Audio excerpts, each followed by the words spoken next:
Hey guys! So many archaeological finds are very unique.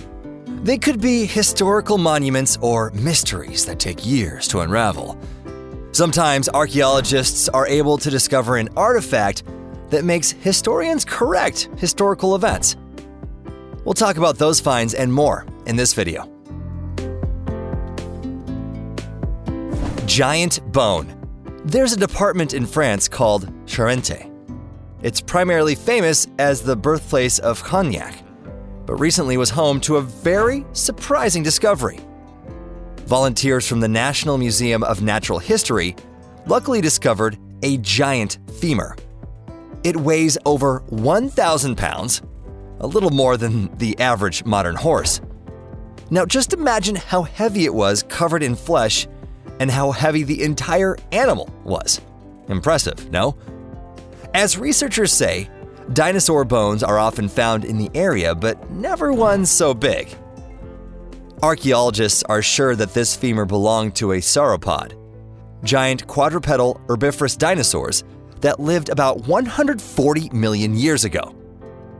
Paleontologists are joining in and plan to search the surrounding area for the remaining bones to assemble the entire skeleton. Maybe they'll celebrate with some local cognac.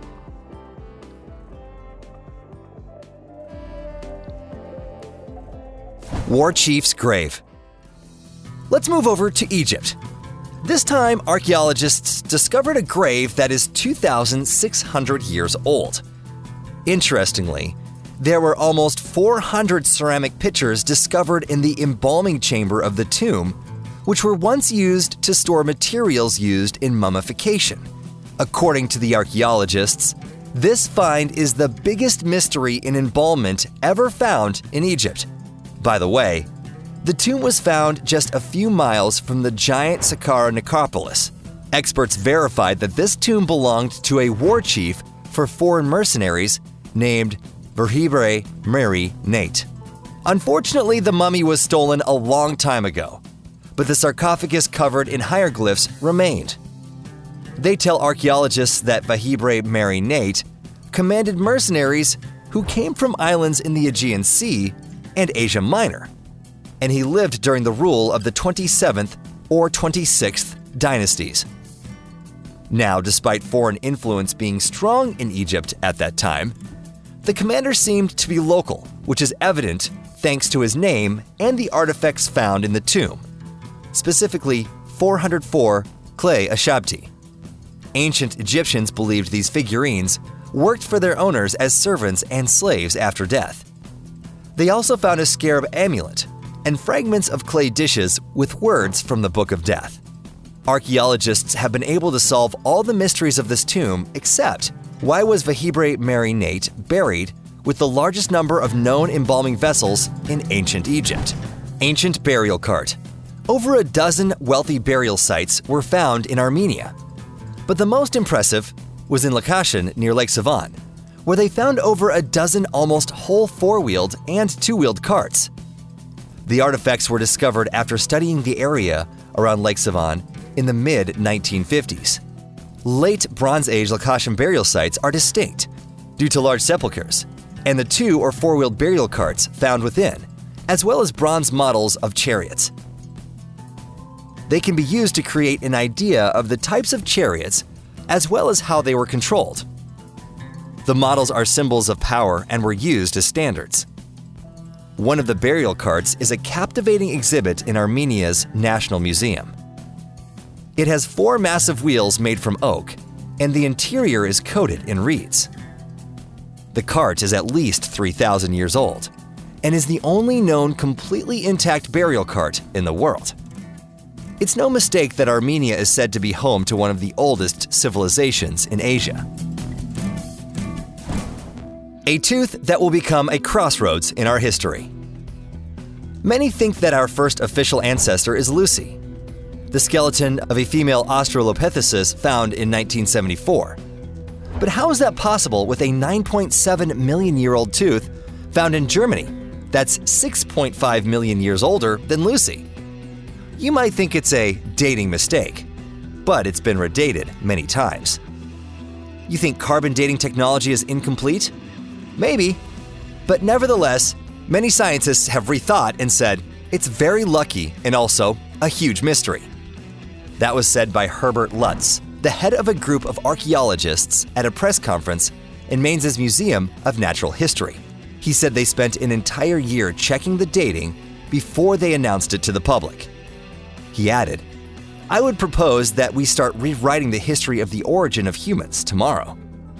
This tooth found in Germany near Eppelsheim puts the theory that humans come from Africa into question. What do you think? Is this another fake, or is this the generally accepted theory really falling apart and has been for a long time? Mystery of Apollo's tomb. Turkey is a country with a long history, and as a result, is an untapped trove for historians and archaeologists. Artifacts from here are literally under your feet, like this part of a leg or foot from a statue of Roman Emperor Marcus Aurelius, which was found when people were digging a well. But let's try to examine one of the unexplained mysteries of the Temple of Apollo in Didyme, a very old city that was built millennia ago.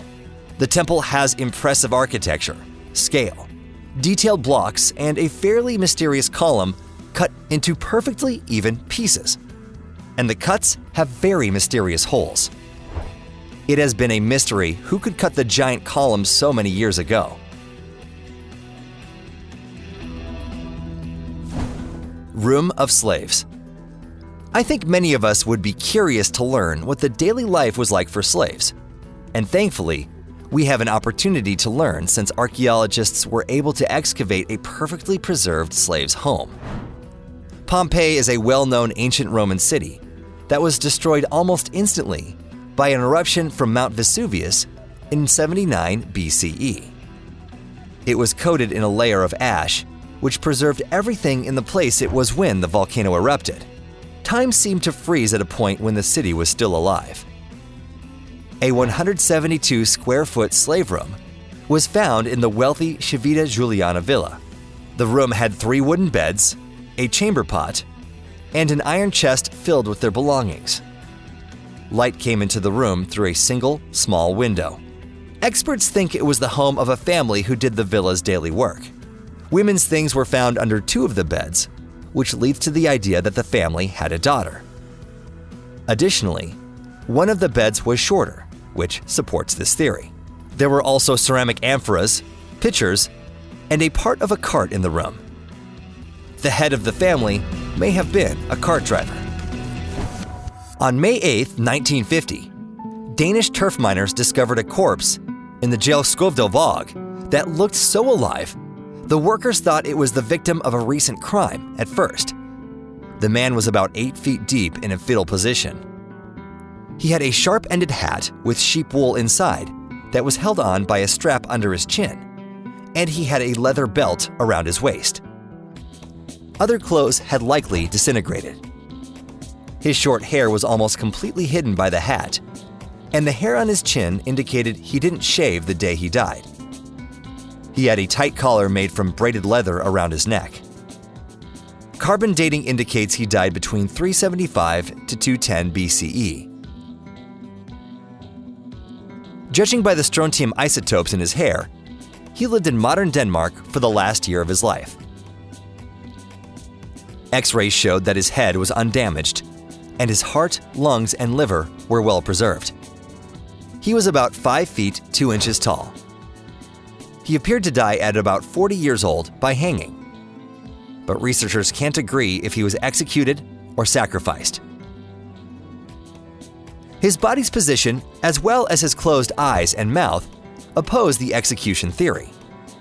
The last thing he ate was a porridge from domestic and wild grains that include barley and flax, and he ate it within 12 hours of his death. The body is currently in a museum in Silkeborg, Denmark.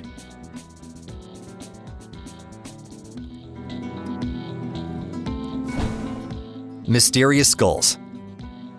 Throughout human history, there have been many mysterious skulls found whose origins have been hard to explain. Sometimes the explanations are relatively logical, but other ones create lots of doubts. This skull was found in the mountains of Bulgaria on May 21, 2001. The skull was carefully studied, underwent DNA testing, as well as carbon dating, and was then classified. Try to imagine what it would look like with muscles and skin, and imagine what kind of animal it was. There are many versions, but they all sound too fantastical. Officially, it was called the skull of a previously unknown animal. And let's leave it at that. Now, let's move on to more inexplicable skulls found by two paleontologists in a cave in Texas. Amazingly, both skulls had one eye socket instead of two. Now, according to the skull's size, experts modeled what the body could be with a height of 11.5 feet tall, a weight of 530 to 650 pounds, and a skull age of about 100,000 years. You think it's a fake? Well, it could be, but it's worth remembering that these aren't the only finds like it, and there are legends and myths of the…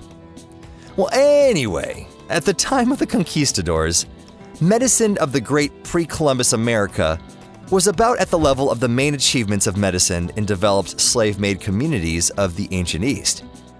It was comparable to the medicine of ancient Greece and Rome, and sometimes was better than its contemporary feudal Europe. Here's an example of a successful operation to correct a skull defect from Peru, dated about the 4th century CE. The patient survived, which is clear thanks to the well-healed cranioplasty made from gold. The artifact is currently in an exhibit in the Museum of Gold and World Weapons in Lima, Peru. We know the Incan Empire spread its influence in the area in the 12th century. The advancedness of the tribe's medicine, whose doctors could do such complex operations 8 centuries before the Incans arose, is astounding. Well, that's all for today. Leave a like and comment, tell me the most interesting thing that you learned from this video, and we'll see you next time.